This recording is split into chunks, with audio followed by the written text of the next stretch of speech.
Everyone very very good afternoon. CDP की special class में आप सभी लोगों का बहुत बहुत स्वागत है। आज की इस वीडियो में आप लोगों के समय सीडीपी का टेस्ट लूंगा, स्पेशल सीटेट फरवरी 2026 के लिए। फ्रेंड्स, इस टेस्ट में जो टोटल आपके क्वेश्चंस होंगे वो होंगे 30। अगर आप लोग 30 में से 12 से 15 प्रश्न सही कर ले रहे हैं तो आपकी सीडीपी की तैयारी बहुत अच्छी है और आप लोग बहुत ही आसानी से सीटेट एग्जाम को क्वालिफाई भी कर लेंगे। तो चलिए स्टार्ट करते हैं। सबसे पहला प्रश्न आपकी स्क्रीन पे आ गया है यहाँ पे कि बाल विकास के क्षेत्र में हाल ही के सिद्धांत यह सुझावित करते हैं कि विकास प्रभावित होता है। किससे विकास प्रभावित होता है? आनुवंशिकता से, शिक्षा से, संस्कृति से या सामाजिक नीतियों से? बताइए पहले प्रश्न का राइट आंसर क्या हो जाएगा। गुड आफ्टरनून सभी को भाई। चलिए सभी लोग जवाब देने का प्रयास करेंगे। बाल विकास के क्षेत्र में हाल ही के सिद्धांत यह सुझावित करते हैं कि विकास प्रभावित होता है। तो देखिए विकास जो है आनुवंशिकता से भी प्रभावित होता है, शिक्षा से भी होता है, संस्कृति से भी होता है और सामाजिक नीतियों से भी होता है। इन सभी से विकास प्रभावित होता है। ऑप्शन यहां पे आपका जो है चौथा आपका बिल्कुल करेक्ट हो जाएगा। पहला, दूसरा, तीसरा, चौथा बिल्कुल सही हो जाएगा। ठीक है ना। चलिए अगला प्रश्न यहां पे देख सकते हो भाई कि बच्चों का विकास किस प्रकार से होता है? व्यवस्थित रूप से होता है परंतु स्वाभाविक रूप से वैयक्तिक होता है, या अव्यवस्थित रूप में किसी विशिष्ट पल में अचानक से उभर आता है, या पूरे विश्व में सभी बच्चों में एक समान दर से होता है, या केवल विद्यालयीकरण के परिणाम से होता है? बच्चों का विकास किस प्रकार से होता है बताइए सब लोग। गुड आफ्टरनून सभी को। वीडियो को लाइक कर दीजिए। सीटेट एग्जाम को पास करना है तो इस चैनल को आप लोग सब्सक्राइब करके साथ ही बेल आइकन को ऑल पे जरूर से जरूर प्रेस कर लीजिए ताकि जो भी अपडेट है, जो भी क्लासेस आए, नोटिफिकेशन आपको मिलता रहे। तो बच्चों का विकास किस प्रकार से होता है? व्यवस्थित रूप से होता है परंतु स्वाभाविक रूप से वैयक्तिक होता है। तो पहला ऑप्शन यहां पे आपका बिल्कुल करेक्ट हो जाएगा। ठीक है। चलिए अगला प्रश्न यहां पे देख सकते हैं कि छोटे बच्चों में समाजीकरण का डैश प्राथमिक कारक है और द्वितीय कौन सा है ये आपको बताना है। परिवार, पुस्तकालय, अभिभावकों का कार्यस्थल, आस पड़ोस, या संचार माध्यम परिवार, या कानून, धार्मिक संगठन? बताइए करेक्ट आंसर क्या होगा भाई। बहुत अच्छे भाई, सभी लोग जवाब देने का प्रयास करेंगे।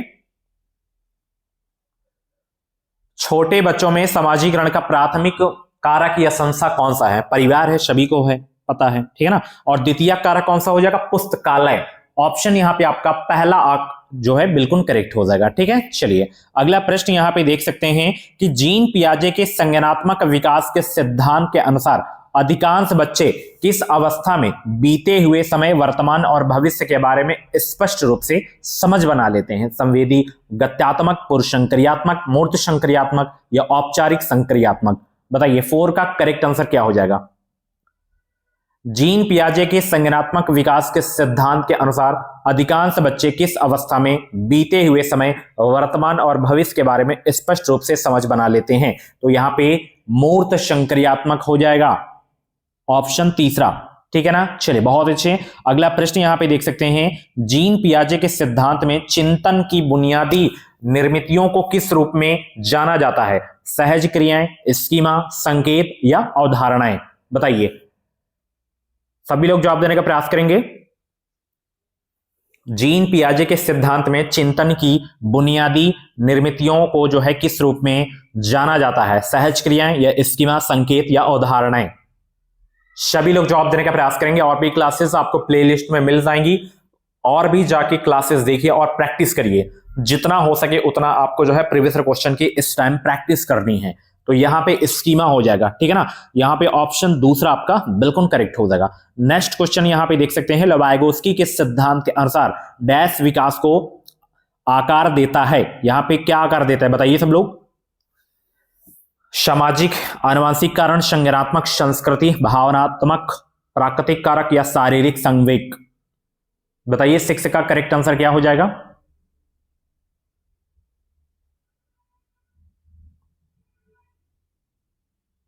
सभी लोग जवाब देने का प्रयास करेंगे। 6 का करेक्ट आंसर क्या होगा।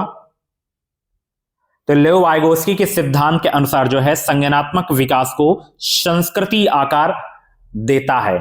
ठीक है ना। ऑप्शन यहां पे आपका दूसरा आपका बिल्कुल करेक्ट हो जाएगा। चलिए अगला प्रश्न यहां पे देख सकते हैं 7। लेवाइगोस्की ने संज्ञानात्मक विकास की प्रक्रिया में किसकी भूमिका पर बल दिया है? भाषा, संज्ञानात्मक दंड, या सहज क्रियाएं, या स्कीमा? बताइए इसका करेक्ट आंसर क्या होगा भाई 7 का। लेवाइगोस्की ने संज्ञानात्मक विकास की प्रक्रिया में किसकी भूमिका पर बल दिया है? भाषा, संज्ञानात्मक, द्वंद्व या सहज क्रियाएं या स्कीमा। सभी को गुड आफ्टरनून। वीडियो को लाइक शेयर करते रहें सभी लोग, और चैनल पे नए हो तो सब्सक्राइब करके जुड़ जाइए ताकि जो भी अपडेट आए, जो भी क्लासेस आए, नोटिफिकेशन आपको मिलता रहे।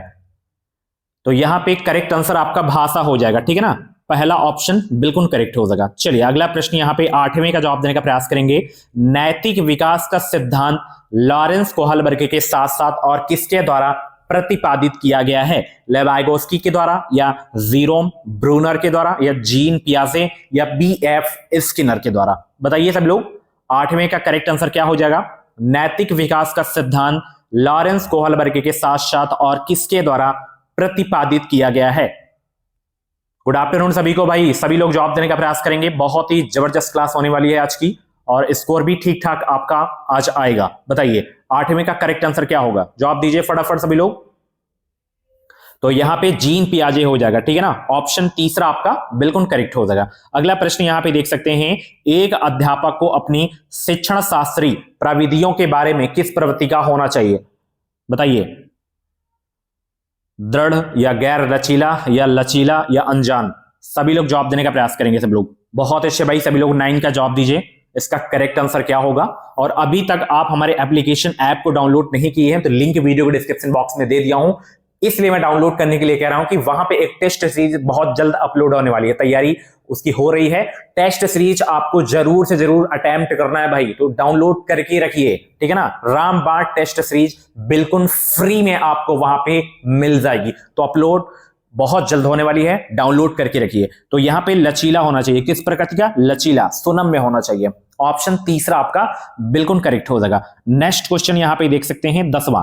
बुद्धिलब्धि परीक्षणों की आलोचना प्रायः क्यों की जाती है? कौशलों की विस्तृत श्रृंखला को मापने की उनकी क्षमता, या प्रत्यक्ष रूप से पाश्चात्य संस्कृति के प्रभाव से ग्रसित, या बुद्धि पर सामाजिक प्रभाव का अबोधन, या संज्ञान पर भावनाओं के प्रभाव का अतिशय प्राकलन। बताइए 10 का करेक्ट आंसर क्या हो जाएगा? सभी लोग जवाब दीजिए। बुद्धि से 100% भाई आपके एग्जाम में प्रश्न छपेगा, ये समझ लीजिए। तो ये टॉपिक अच्छे से पढ़ के जाइए। बुद्धिलब्धि परीक्षणों की आलोचना प्रायः क्यों की जाती है? सभी लोग जवाब दीजिए, क्यों की जाती है? तो ये जो है प्रत्यक्ष रूप से पाश्चात्य संस्कृति के प्रभाव से ग्रसित के लिए की जाती है। ऑप्शन दूसरा आपका बिल्कुल करेक्ट हो जाएगा। चलिए अगला प्रश्न यहां पे देख सकते हैं भाई। 11 का जवाब देने का प्रयास करेंगे। यहां पे अभिकथन और तर्क वाला यहां पे प्रश्न है। यहां पे अभिकथन ए है यहां पे कि जब कोई विद्यार्थी किसी दिए गए प्रश्न का हल ढूंढने की प्रक्रिया से जूझ रहा है तो अध्यापक को उसे अपने विचार मौखिक तौर पर अभिव्यक्त करने के लिए प्रोत्साहित करना चाहिए। तर्क आर है अधिगम तब अधिक प्रभावशाली होता है जब अध्यापक विद्यार्थियों से सफलता की कम से कम अपेक्षा रखते हैं। बताइए 11 का करेक्ट आंसर क्या हो जाएगा?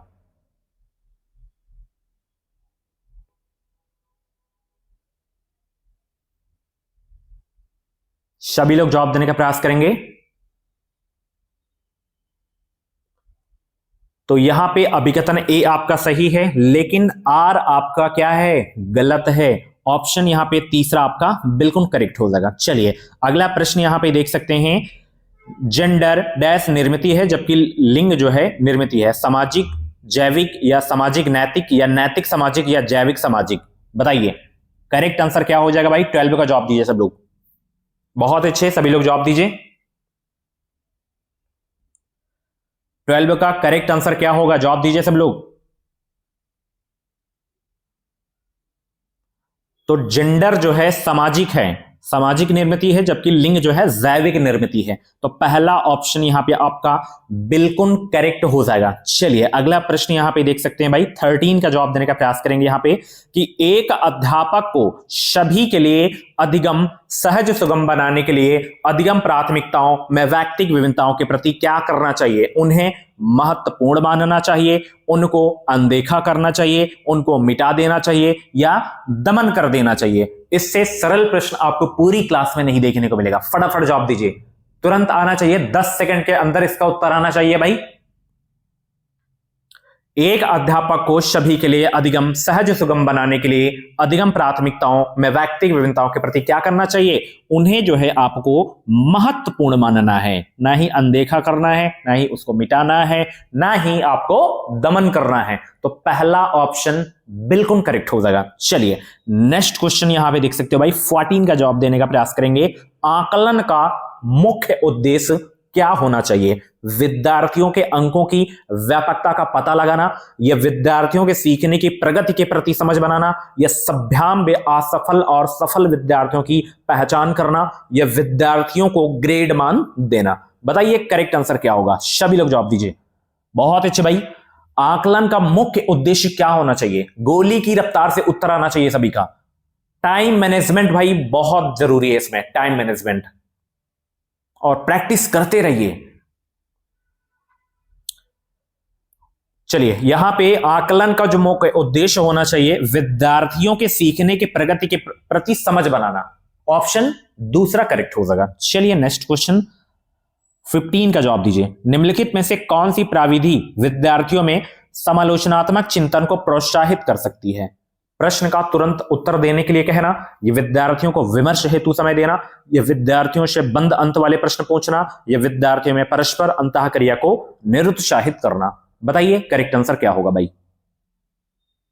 समालोचनात्मक चिंतन को प्रोत्साहित कर सकती है कौन सी प्रविधि? जवाब दीजिए 15 का करेक्ट आंसर क्या होगा। बहुत अच्छे भाई, सभी लोग जवाब दीजिए फटाफट। निम्नलिखित में से कौन सी प्राविधि विद्यार्थियों में समालोचनात्मक चिंतन को प्रोत्साहित कर सकती है? तो विद्यार्थियों को विमर्श हेतु समय देना, ये प्रविधि विद्यार्थियों में समालोचनात्मक चिंतन को प्रोत्साहित कर सकती है। ऑप्शन दूसरा करेक्ट हो जाएगा। नेक्स्ट क्वेश्चन आपकी स्क्रीन पे आ गया है कि सुविधा वंचित समूहों से संबंध रखने वाले विद्यार्थियों के समावेशन में निम्नलिखित में से किसके द्वारा अवरोध उत्पन्न होता है? रूढ़िबद्ध और स्थापित धारणाएं, बाल केंद्रित उपागम, रचनात्मक आकलन, या व्यक्तिगत भिन्नताओं का ध्यान रखना। बताइए 16 का करेक्ट आंसर क्या हो जाएगा? सुविधा वंचित समूहों से संबंध रखने वाले विद्यार्थियों के समावेशन में निम्नलिखित में से किसके द्वारा अवरोध उत्पन्न होता है?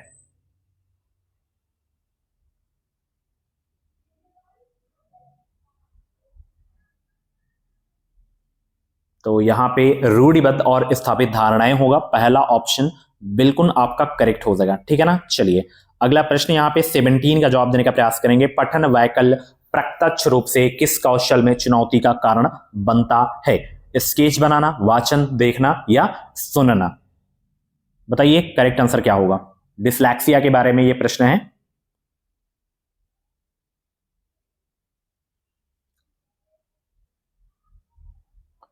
पठन वैकल्य जो है प्रत्यक्ष रूप से किस कौशल में चुनौती का कारण बनता है?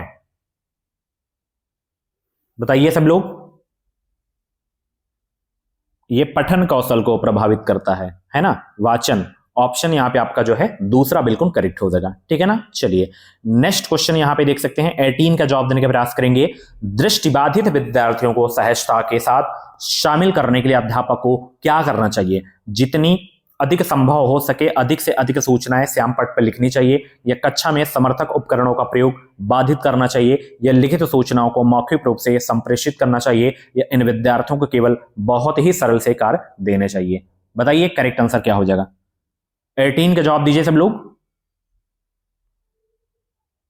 दृष्टिबाधित विद्यार्थियों को सहजता के साथ शामिल करने के लिए अध्यापक को क्या करना चाहिए? प्रश्न आपका पॉजिटिव है, केवल दिखा, ये वाला तो काट दो तुरंत, ये तो गलत ही है ना। क्या श्याम पट पर आपको लिखना है? नहीं भाई। अब बताइए सब लोग, जो उपकरण होते हैं उनके लिए क्या बाधित करना है? नहीं। तो लिखित सूचनाओं को मौखिक रूप से संप्रेषित करना चाहिए हमेशा, जो दृष्टिबाधित छात्र होते हैं। ऑप्शन तीसरा बिल्कुल करेक्ट होगा। नेक्स्ट क्वेश्चन आपकी स्क्रीन पे आ गया है कि स्वालीनता विकार से जूझते विद्यार्थियों की प्रातिनिधिक पहचान विशेषता निम्नलिखित में से जो है क्या है? उच्च रूप से विकसित सामाजिक कौशल, आवेगशीलता, अवरुद्ध संप्रेषण कौशल, या औसत से ऊपर बुद्धिलब्धि स्तर। बताइए करेक्ट आंसर क्या होगा? 19 का जवाब दीजिए।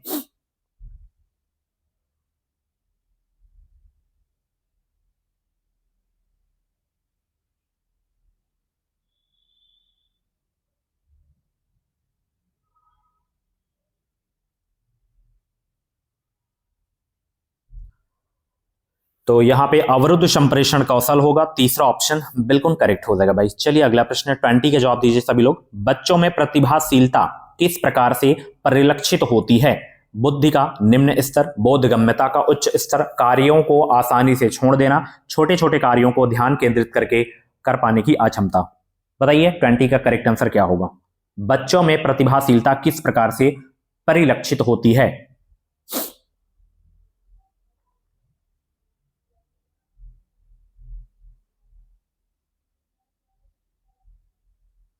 तो यहां पे बोधगम्यता का उच्च स्तर होगा, दूसरा ऑप्शन बिल्कुल करेक्ट हो जाएगा। चलिए अगला प्रश्न यहां पे देख सकते हो भाई, 21 अभिकथन तर्क वाला यहां पे प्रश्न आ गया है। विद्यालयों को नवीन ज्ञान के सृजन की ओर लक्षित पाठ चर्चा पर बल देना चाहिए। तर्क आर है, बच्चों में अध्यापक के सहयोग से नवीन ज्ञान के सृजन और उसकी व्याख्या करने की क्षमता होती है। बताइए करेक्ट आंसर क्या होगा?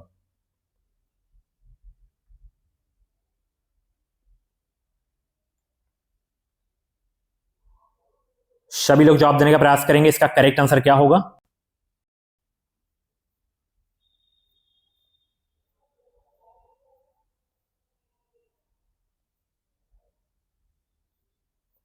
तो यहां पे दोनों सही हैं, एक दूसरे की यहां पे व्याख्या भी कर रहे हैं, ठीक है ना। चलिए नेक्स्ट क्वेश्चन आपकी स्क्रीन पे, विद्यालयों को जो है किस पर बल देना चाहिए? सीखी गई सामग्रियों को ज्यों का त्यों कह देना, पाठ्य पुस्तक से सीखना, संदर्भ रहित अधिगम या रचनात्मक अधिगम। बताइए करेक्ट आंसर क्या होगा 22 का? विद्यालयों को किस पर बल देना चाहिए?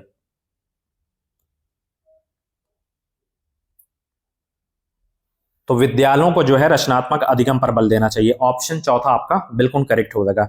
नेक्स्ट क्वेश्चन आपकी स्क्रीन पे आ गया है, यहाँ पे 23 के जवाब दीजिए सभी लोग। प्रेरक अधिगम परिवेश सृजित करने के लिए क्या महत्वपूर्ण है? स्व अधिगम के लिए अवसरों को कम कर देना, स्व आकलन हेतु अवसर देना, या विद्यार्थियों में प्रतियोगी भावना को बढ़ावा देना, या मानकीकृत पाठ्य चर्चा का अनुसरण करना।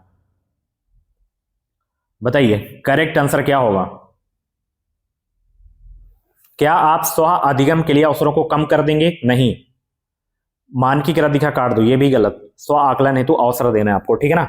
ऑप्शन दूसरा आपका बिल्कुल करेक्ट हो जाएगा। नेक्स्ट क्वेश्चन यहाँ पे 24 का जवाब देने का प्रयास करेंगे। अभिकथन और तर्क वाला यहाँ पे प्रश्न है कि अध्यापक को चाहिए कि वह विद्यार्थियों की योग्यता का शब्द संबंधी परिपेक्ष विकसित करने के लिए प्रोत्साहित करे। तर्क आ रहे, योग्यता का अस्तित्व संबंधी परिपेक्ष विद्यार्थियों को अधिक प्रभावशाली तरीके से सीखने के लिए अभिप्रेरित करता है। बताइए करेक्ट आंसर क्या होगा?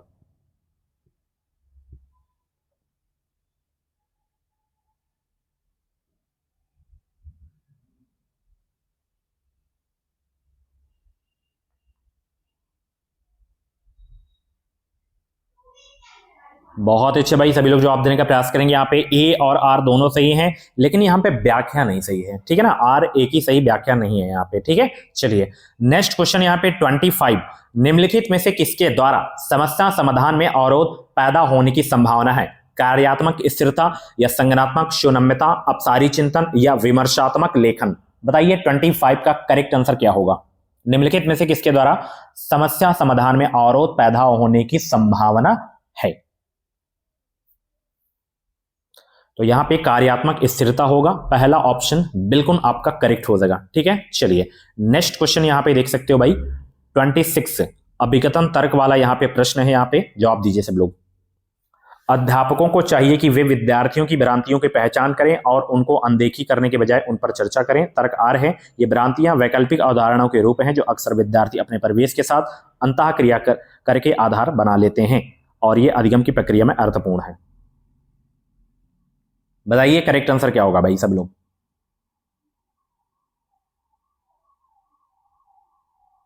तो यहां पे करेक्ट आंसर ए और आर दोनों सही होंगे, पहला ऑप्शन बिल्कुल करेक्ट हो जाएगा, ठीक है ना। चलिए नेक्स्ट क्वेश्चन यहां पे 27, भावनाएं अधिगम को महत्वपूर्ण रूप से प्रभावित करती हैं परंतु स्मृति पर इनका कोई प्रभाव नहीं पड़ता, या जो है अधिगम पर किसी प्रकार का प्रभाव नहीं डालती लेकिन स्मृति को महत्वपूर्ण रूप से प्रभावित करती हैं। ये अधिगम को महत्वपूर्ण रूप से प्रभावित करती हैं, साथ ही साथ स्मृति को भी, या ना तो अधिगम को प्रभावित करती हैं और ना ही स्मृति को प्रभावित करती हैं। बताइए करेक्ट आंसर क्या होगा भाई?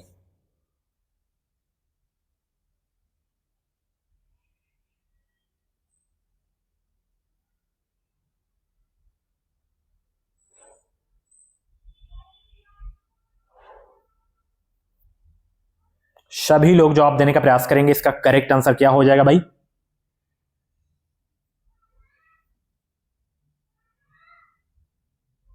तो ध्यान देना हमेशा, अधिगम जो भावनाएं होती हैं ये अधिगम को महत्वपूर्ण रूप से प्रभावित करती हैं, साथ ही स्मृति को भी, ठीक है ना। तो तीसरा ऑप्शन बिल्कुल आपका करेक्ट हो जाएगा। चलिए अगला प्रश्न आपकी स्क्रीन पे, विद्यार्थी सीखने के प्रति अभिप्रेरित होते हैं यदि कार्य अप्रासंगिक हो या बिना किसी चुनौती वाला हो या उनके जीवन से संबंधित हो या बहुत ही अमूर्त हो। बताइए, विद्यार्थी सीखने के प्रति अभिप्रेरित होते हैं यदि कार्य उनके जीवन से संबंधित हो। ऑप्शन तीसरा आपका बिल्कुल करेक्ट हो जाएगा। नेक्स्ट क्वेश्चन आपकी स्क्रीन पे आ गया है 29। विद्यार्थियों के अधिगम को सहज सुगम बनाने के लिए अध्यापक को क्या करना चाहिए? बताइए सब लोग। विद्यार्थियों के पूर्व ज्ञान की अनदेखी करनी चाहिए, या वाक्य विन्यास और संरचना स्पष्ट नहीं करनी चाहिए, अधिगम के अति सामान्यीकरण और निस्तारण को कम करना चाहिए, या विषय से संबंधित शब्द जाल के प्रयोग से बचना चाहिए।